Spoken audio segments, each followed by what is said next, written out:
আসসালামু আলাইকুম। আমি মোমেনার দিনকাল থেকে মোমেনা বলছি। আপনারা সবাই কেমন আছেন? আলহামদুলিল্লাহ, আমরাও সবাই ভালো আছি।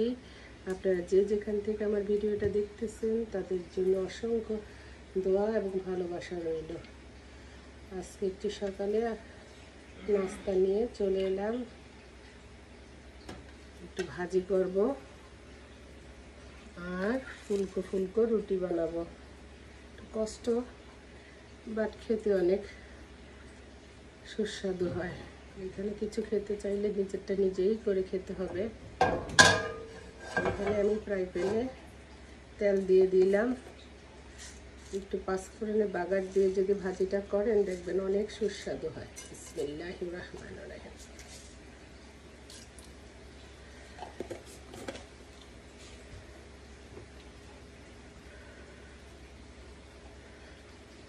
পেঁয়াজ কুচিগুলো দিয়ে দিলাম,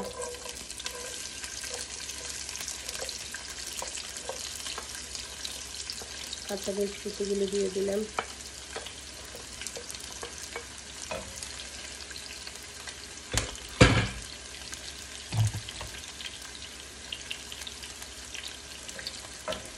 পেঁয়াজগুলি একটু সফট হলে আমি সবজিগুলো দিয়ে দিব। বিভিন্ন ধরনের বাঁধাকপি, আলু, বেগুন, সিম সব সবজি মিক্স করে ভাজি করলে অনেক মজা লাগে। রুটির সাথে আমার কাছে ভাজি মাংসের থেকে ভাজি দিয়ে খেতে বেশি মজা লাগে, আর 1 কাপ চা হলে আর কিছুই লাগে না।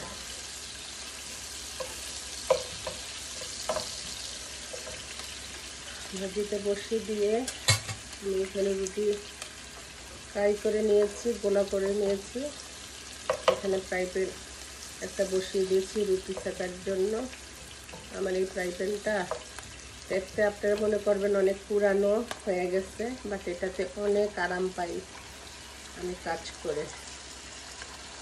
যত পুরানো হবে লোহার জিনিস তত আপনার যত রুটি বলেন, পাউরুটি ছাকা বলেন, অন্যান্য এগুলি সুন্দর হয়, ভালো হয়।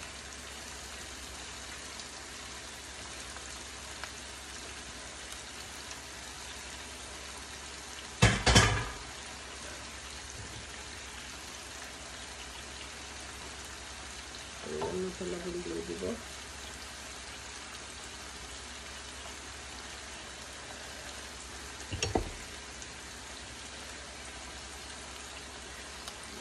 একটু তেল কম হবে সেটা একটু তেল দিয়ে দিচ্ছি। আমরা একটু ভাজিতে একটু তেল বেশি খাই।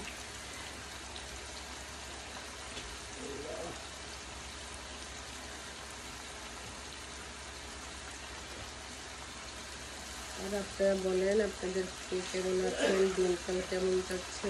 দেশের পরিস্থিতিটা এখনো নিয়ন্ত্রণ আসে নাই। আল্লাহ যেন একটু তাড়াতাড়ি সব ঠিক করে দেয়। এখন ভাজিটা হইতে থাকুক, আমি এই সাথে রুটিগুলো বানিয়ে ফেলি।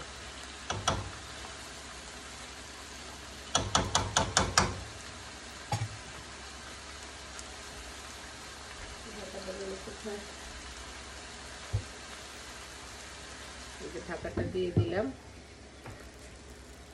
রুটিগুলো বানিয়ে ফেলি। এখানে এই যে রুটি ছোট ছোট করে লিচি করে নিয়েছি, এখন বেলে নিব। আপনারা যখন ফ্রাই করবেন সেই জন্য 1 কাপ পানির মধ্যে 1 কাপ ময়দা দিবেন, তাহলে দেখবেন কাইটা পারফেক্ট হয়। আমারও মাঝে মধ্যে পারফেক্ট হয় না।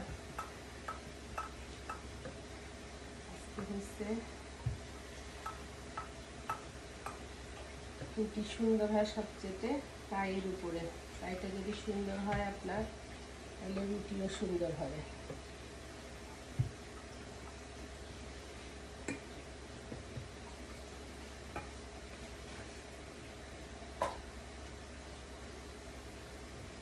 আরেকটা রুটি বানিয়ে নিব, ভাজিটা ওই দিক থেকে হয়ে যাবে, আমার রুটিগুলো এই দিক থেকে বেলা হয়ে যাবে। গত 2 দিন ধরে এখানে বৃষ্টি হয়েছে, বাট ঠান্ডার কোনো বালাই নেই।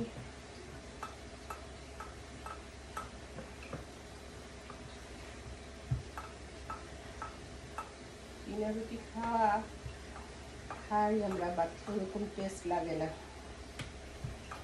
কষ্ট হলেও আপনারা বাসায় একটু বানাবেন, দেখবেন কষ্টটা তখন সার্থক হবে যখন বানানো শেষ হয়ে যাবে। হয়ে গেলাম একটা রুটি, আমি বাকি রুটিগুলো বানিয়ে নিব। তাওয়া গরম হয়ে গেছে, আমি এখন রুটিগুলো দিয়ে দেবো ছাকার জন্য। আপনি করে ছেড়ে নিলে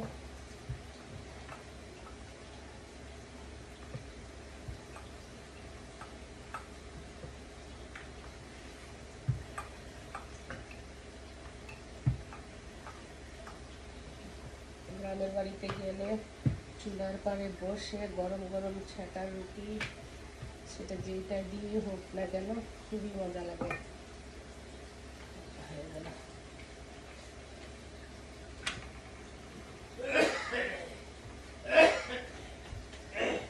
ভাজিতে একটু নাড়া দিয়ে দিই।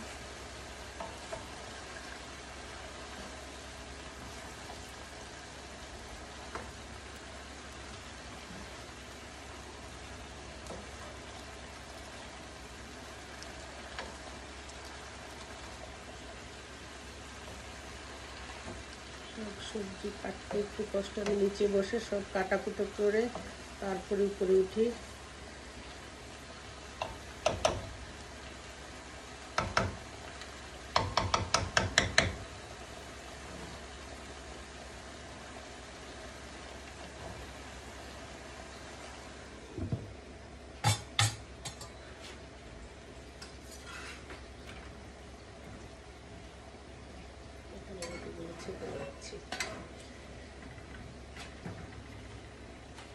নিয়ে নেই রুটিগুলো।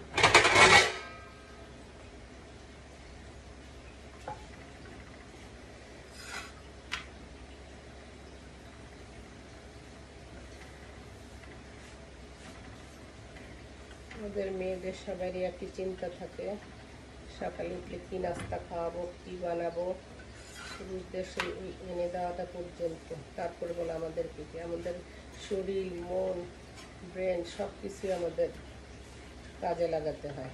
ওরা তো ওই যে বাজার এনে দিল অতটুকুই, বাজার গুছানো বলেন, আজকে রুটি খাইছি, কালকে স্যান্ডউইচ খাইছি, পরশু কী খাবো, আজকে মাছ আছে, কালকে মাংস রান্না করছি, তাহলে আজকে কী রান্না করবো, এগুলো করতে করতেই আমাদের মেয়েদের লাইফটা চলে গেল।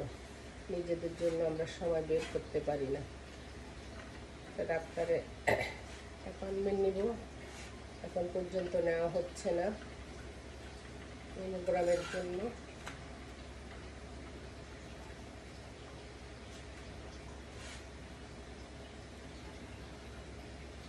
ভাজিত হয়ে গেলে রুটিগুলো করে ছেঁকে নিব, নাস্তা খেতে বসে যাব। আপনারা নাস্তা করেছেন কিনা আমি জানি না, চলে আসেন আমাদের এখানে, আমাদের সাথে নাস্তা করবেন।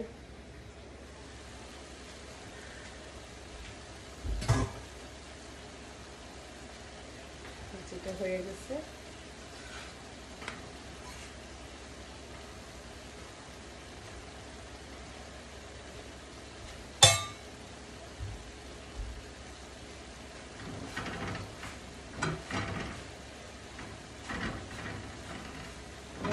খুলে না, অনেকের হাতে অনেক রুটি খুলে, আমার খুলে না।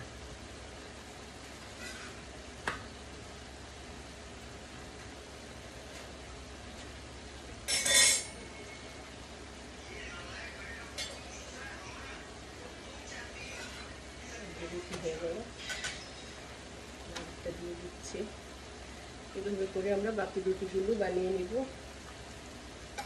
তারপরে আমরা ভাজি দিয়ে, রুটি দিয়ে, যদি ডিম পোচ খাই, ডিম পোচ করে দেব। তো ঠিক আছে, আমরা নাস্তাটা করি, আপনারাও করেন। ভালো থাকেন।